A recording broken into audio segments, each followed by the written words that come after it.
Yo, this video is a one of its kind, newest video doing this, and what basically is going to happen today is I'm going to be reacting or commentating on this pastor. His name is David Lynn from the YouTube channel Christforgiveness. I'll link it in the description below.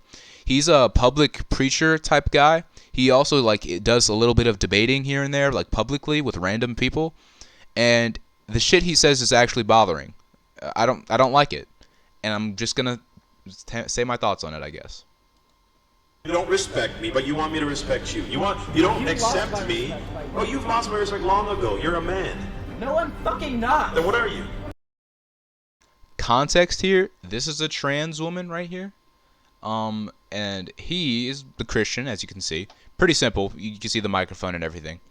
But my thing is why would you call a trans woman a man? I can understand that you personally cannot believe they're a man. I mean, a woman, my bad. That's fine. A lot of people do not believe this. And does it inconvenience you so much for you to just change the words you use to greet them? And if I were to, let's say these roles were reversed, and this trans woman right here were to call him the N-word, do you think he would appreciate that? Most likely not. So let's just continue.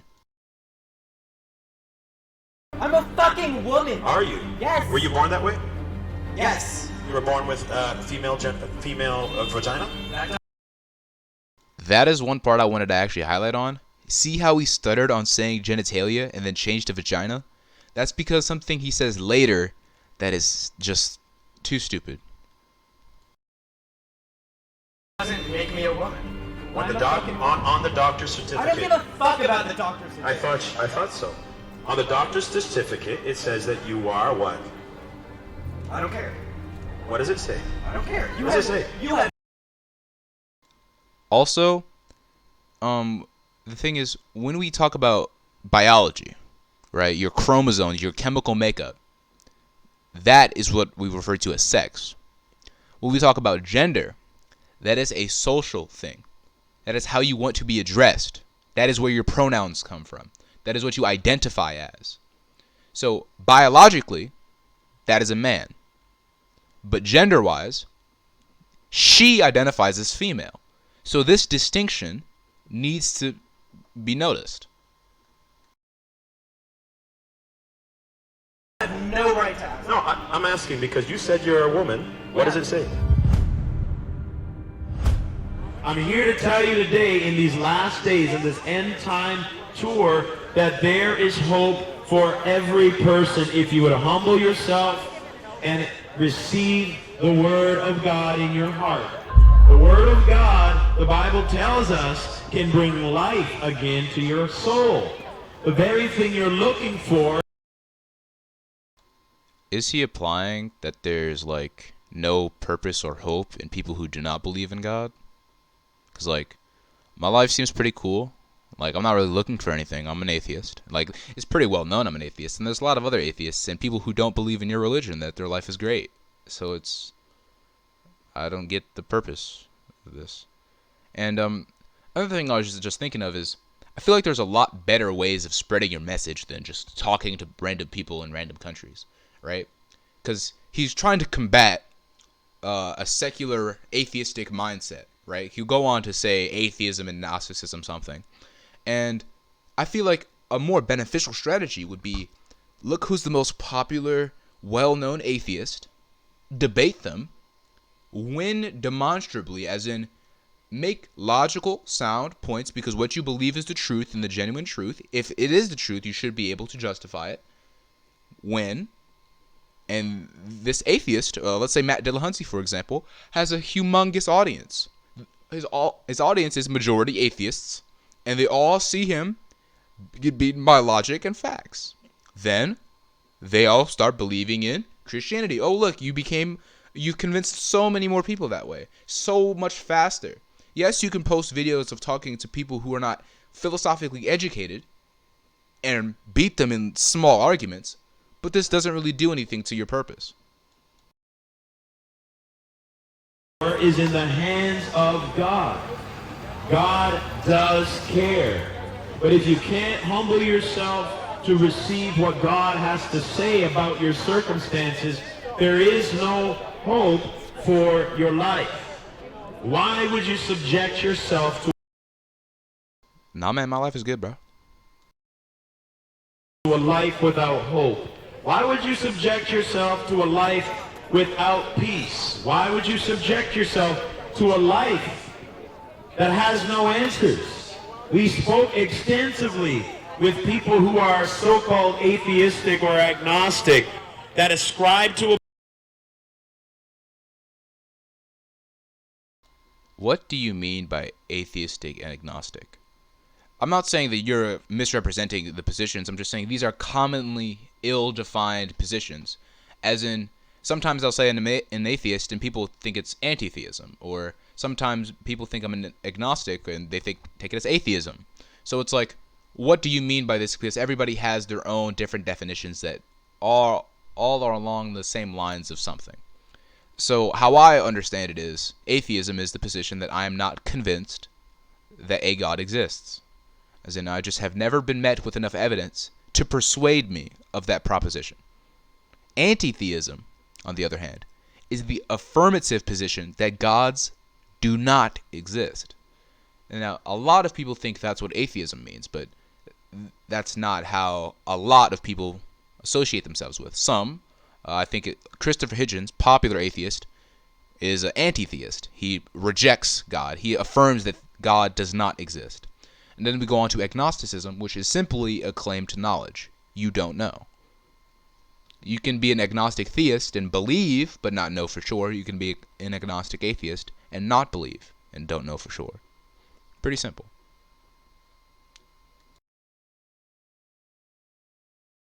Belief system that at the end of the day says, I don't know. You do not either. Imagine going to school and not knowing how to pass the exam, or not knowing whether you're going to get a degree, or not knowing whether you're going to the right school or not. You're going to sit in the class and you're going to discover that everything they're teaching has nothing to do with your degree, and you wasted the entire semester. Imagine going through life not knowing anything. I don't know what my purpose is as a man, so I'm just going to play around with that. Okay, so now we get into like, what the fuck? Because he's about to say something that just really doesn't really make any sense, but this is up to your own interpretation, so yeah. Animals, and spent all my life marrying little Betsy and sleeping in a bed with a little cat. I'm going to walk around just purring around and acting like a monkey. Monkey see, monkey do. And then I'm finally one day going to discover, or maybe not discover, that I'm not a cat, I'm a monkey, and then I'm a monkey, and then I'm a bear, and then I'm a bear, and then I'm a dog. I mean, you don't have to be so deceived. Uh-huh. Yeah. Got it. Or embrace teachings that leave you with nothing at the end of the day. You have a purpose as a human being. If you're a male, you were made to do male things. You were made as... What is a male thing to do? Like, are you talking about stereotypes? Like, do stereotypes drive the idea of what males can strictly do? Because, okay, that's like, it can be taken as oddly sexist. But not even oddly sexist, just outright sexist, right? He goes on to say that females should do female things. What is a female thing? How can we classify this as a female thing? And why does, if we talk about strictly biology, because he was talking about sex earlier, the doctor thing. If I'm born with a certain type of chromosome, why does this chromosome restrict me from doing certain actions? Why can't I do a male thing if it's physically possible for me to do it and it doesn't harm anyone in doing it? Why is it wrong for me to do a female thing if I'm born a male? If we talk about biology, I don't see how if having X or Y chromosomes can affect this at all. As a female, you were made to do female things. It's not that difficult. Even people from third world countries know how to preserve a family. Very simple structures. I could give him the benefit of the doubt and say that, yes, we do need a male and a female to procreate. Well, yes, I understand that we have donors and we don't need them to actually have sex to procreate, but we need something from a man and something from a woman to have a child. Yes. So what? Why does this restrict me from doing anything else that is, one, physically possible? As in, a man and a man cannot physically have a child, yes. Or a woman and a woman cannot physically have a child. It's not possible biologically. But besides that, what other male actions is there to do? What other female actions is there to do? I would like to know.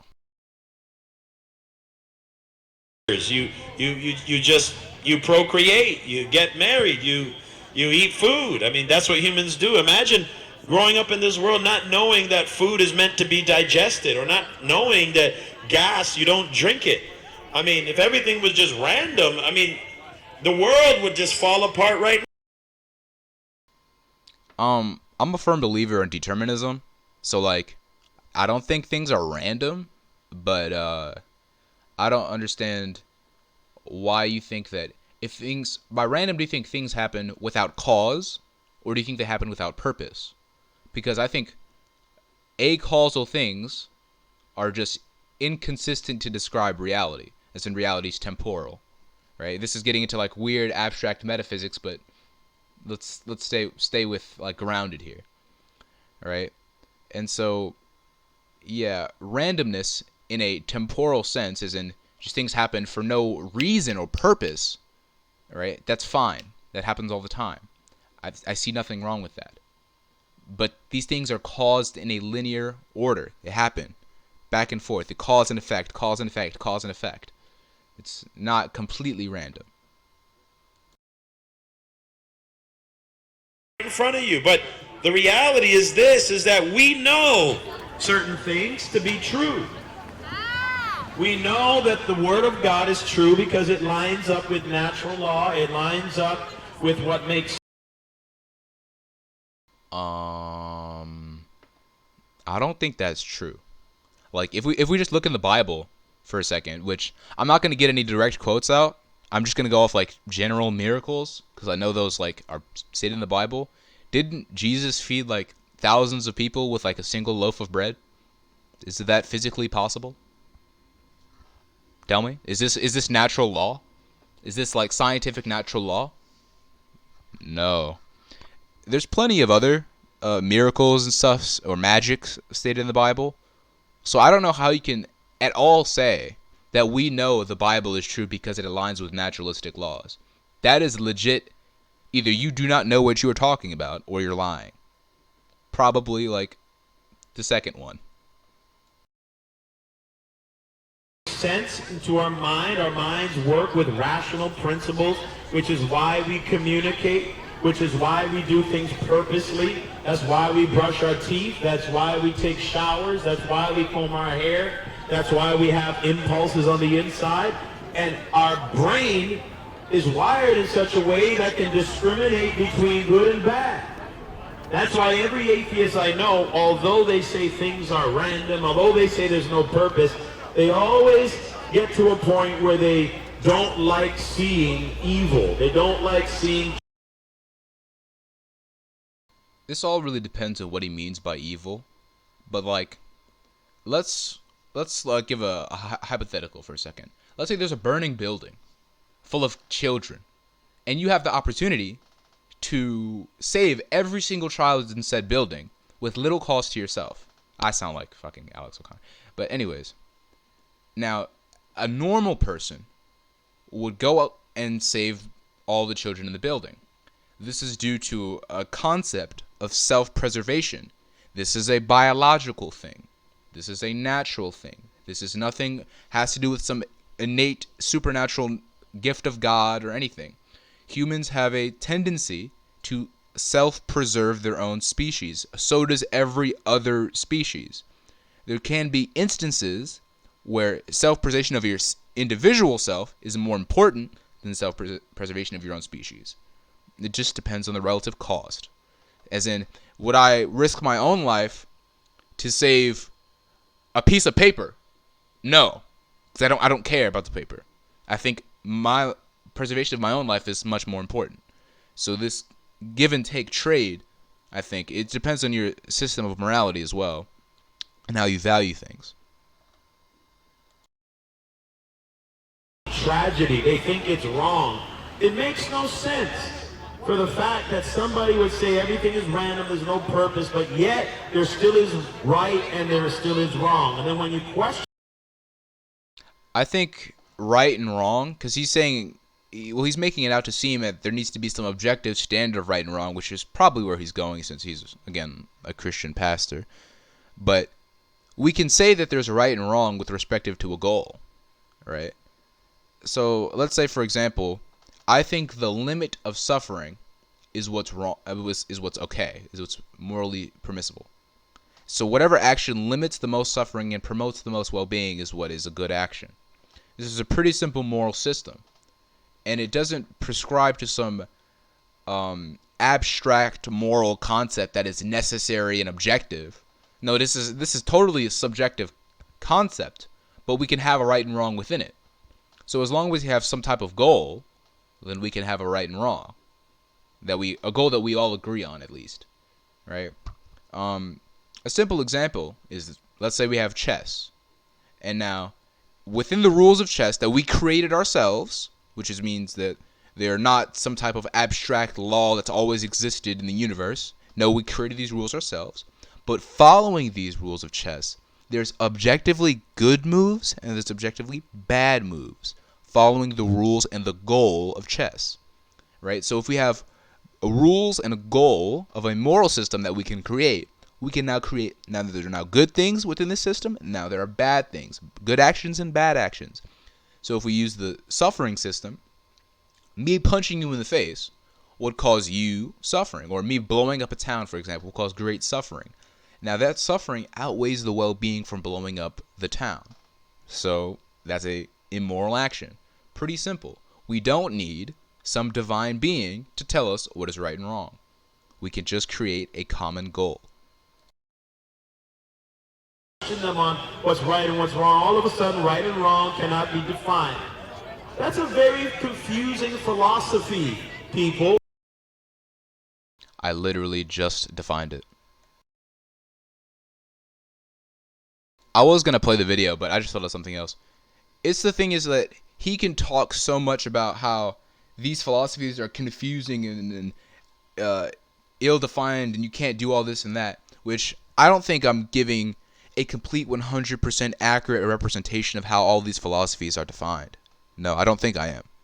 Which you can go read. I can link about hundreds of articles and people explaining all these things very in depth in books that all really actually make it clear and understandable, right?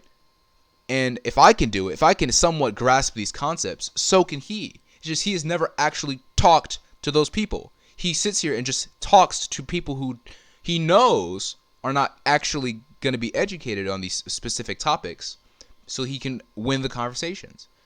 I want him to actually talk to a debater, actually talk to a philosopher. Even you can talk to theistic philosophers, because there's plenty of people, like my friends, that believe in God, that are Christians, that would never do something as stupid, never say things like he says them. They can give actual good arguments. They can use actual good philosophy and use good stuff. Not good stuff, but actually know what they're talking about at least. Very confusing. God doesn't want you to be confused. God doesn't want you to doubt everything that you know to be true. When you have little children growing, I do not doubt everything. I have a certain confidence in the things based on the evidence, right? Like when I send a text, I'm confident the text will be delivered because of my previous experience of sending text, right? Like just based on like how reality works and my experiences of it, I can believe in things. That's pretty simple, straightforward. Growing up, nobody has to tell the boy to act like a boy. Do you know that boys are wired very differently than girls? The moment you have children, you're going to know what I'm talking about. Yes, boys have this thing called testosterone, while girls have this thing called estrogen. And these two different hormones can cause different impulses and different actions. Yeah, we know that. But just because they have different impulses and different actions doesn't mean they need to necessarily behave in distinct ways. As in, boys can only behave in this way and girls can only behave in this way. I don't think that's the case just because we are wired differently, as you said. Even doctors, when a child is born, they always define it male or female. How? Because one has genitals and the other one doesn't. There we go. Okay. See what he just said right there? Well, we can even play it back. Remember in the very beginning how he said he was talking about a female, and he said, does he have a female gen? And then he said vagina. As he stopped himself from saying that. One has genitals and the other doesn't. So are you implying to me, not even implying, just saying to me, that females do not have a genitalia? Tell the boy to act like a boy. Do you know that boys are wired very differently than girls? The moment I think I did. they're wired differently, they act differently, they have different hormones going through their body, and until this day, scientists have been trying to find a way out of that very basic biology, but it's still proven and it's factual that... See, what do you mean find our way out of this basic biology? Like, this could be a field of science that I'm unaware of. Maybe we're trying to escape the necessity of having to procreate, like, sexually. Well, maybe we want to have just asexual reproduction somehow, which will just be cloning, I guess. Maybe that's a field of study that I don't know of. But what is the goal of saying it here? Yes, there's a distinction between male and females, but I don't think this distinction really influences their actions. I've stated this numerous times. There is a male and there is a female. Sorry, I said that wrong. It does influence their actions, but I don't think it can restrict their actions. As in, I don't think, well, again, you already should probably know where I'm going with this. They're wired differently, they are differently, they have different purposes, different genetics, different impulses, different hormones going through the body, because we were made for a purpose. They were made for a purpose. What we do brings aside or brings about or affirms what our purpose is. Now, if your purpose is to be aimless, then you're going to walk around aimless. But the reason why you're walking around aimless is because you refuse knowledge. And the knowledge, all that does is it acts as a mirror to what's written inside of you. What's written inside of you, what is supposed to come about, okay, in life. Man is supposed to do what men do, and it has a meaning behind it. I still do not know what men do. So this video is like 45 minutes long. I'm not going to be conversating through the whole thing because legit, like, we are 5 minutes in and this recording is 22 minutes long. So yeah, that's definitely not happening. I'm just going to skip to the part where the trans woman comes in and we can look at this conversation back and forth between them.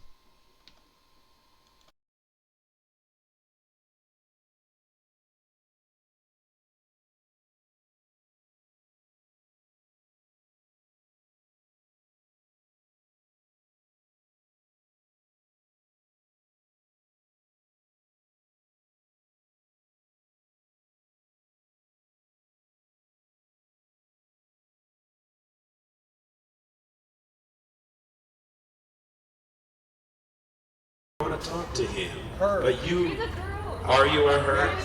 Okay, so does that make you feel better? That is who I am. Okay, welcome. The first thing you say to a trans woman is, does that make you feel better? Bro, you are like toxic.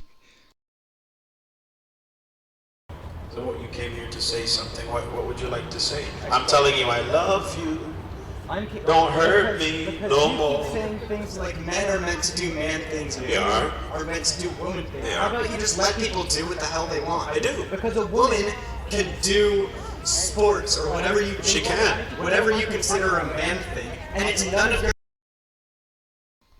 I think I know what the trans woman is trying to say, but I think a better way to approach the situation was ask him to define what he means by man things, what he means by woman things, because all he's gonna do is everything you say, a quote unquote man thing to do is just go on stereotypes. A man thing is to go play sports, hunting. A woman thing is to clean the house, clean this, cook dinner, right? Those are stereotype things, and all he's just gonna say, no, a woman can do this, a woman can do that, and really, it's not actually attacking his position. So understand what his position is first before you attack it. Is all I'm really trying to say.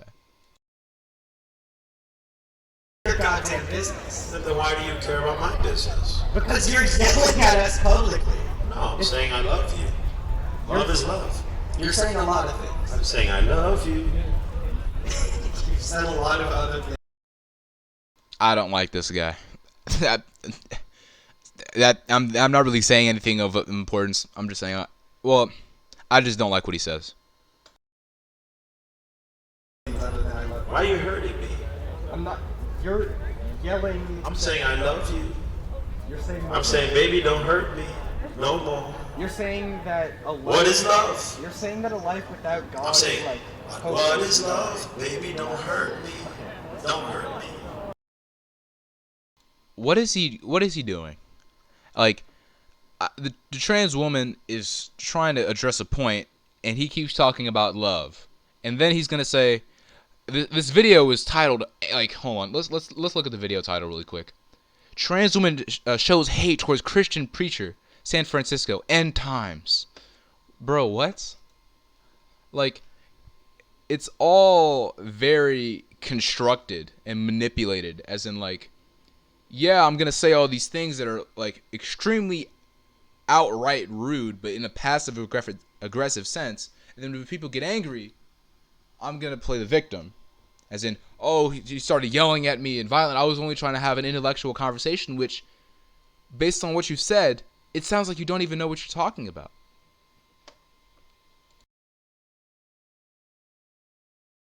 So why are you hurting me? You're just singing to her. What the Yeah. fuck? What are you doing? I'm saying I love you. Okay. Okay. So what would you like now? I would like you to stop because you're yelling things that are hurtful. Like I love you. Yeah, and we'd rather not be filmed right now. Well, if you're gonna be in this conversation, just cameras. So I love you. If there's anything you'd like to say, all jokes aside, what would you like to say? Because obviously, you're not receiving my love. You are hating on me, which is counter to this whole month, which is anti-hate. So I want to know, do you love me?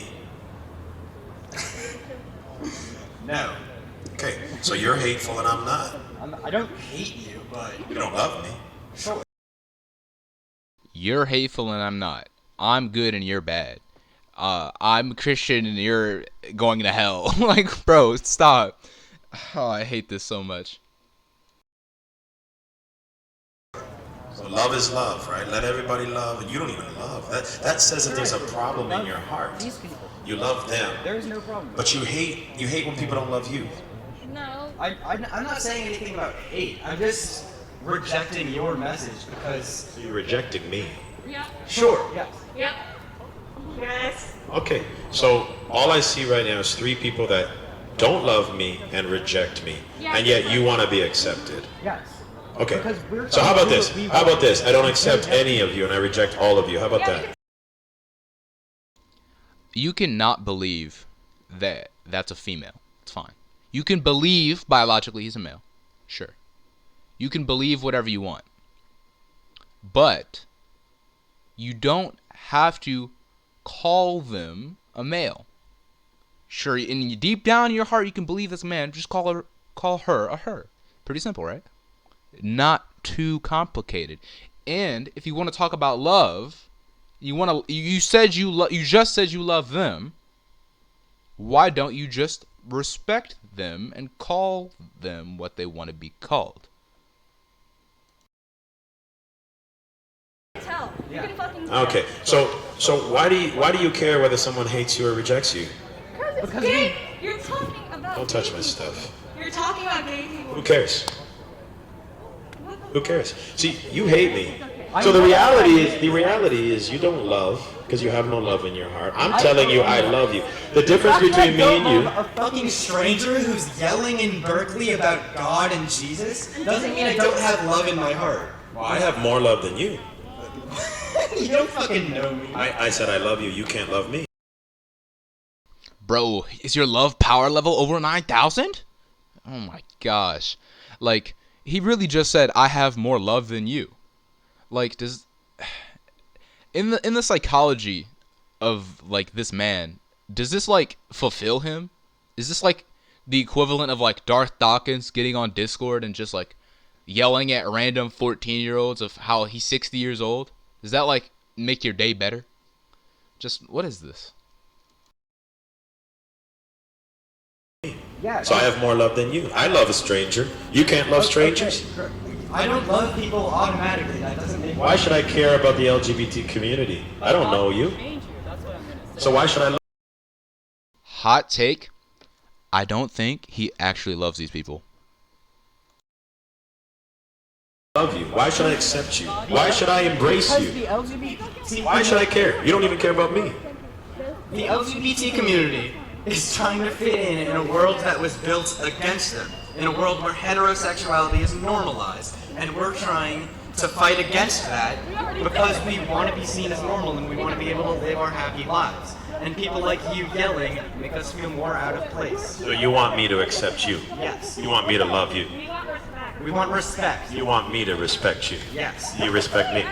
Not anymore. Okay. So why should I respect you? You see, I feel like they're confusing acceptance, rejection, and respect. Like, I can accept that you believe what you believe. Sure. You believe God, I don't. I can respect that you believe what you believe. As in, I'm not going to tell you you're wrong for believing in God. I'm not going to go up to you and say, oh, you're going to be tormented in hell for your beliefs or whatever. And if we get into a discussion, I'm going to try to convince you of whatever I believe or show that I do not believe. And rejection is literally, I don't believe the same thing you do. That's simple. He, this man, the priest, pastor guy, does not believe in the LGBTQ community because it goes against his beliefs. So he rejects that. And I don't think he loves them at all. I'm not. It doesn't seem like he does at all. It just seems like a lie, a sin. I'm going to tell you something. Your belief is so satanic, and that's why it's going to go to hell. It's so satanic because you can't love God. Okay, yeah, video over, bro. You what? You're okay, man. Well, this is the video. If you want a part 2, because like there's still more recording of this. Like they talk way longer. Even the beginning part where he was screaming, "I'm a woman." Fuck. She was screaming, "I'm a woman." Comment below if you want a part 2. I can make more videos like this of me talking about Christians being. I don't want to say like all Christians are like this. Half my family is Christian, but like certain people just do too much. Yeah, like, subscribe. Yeah, that's it.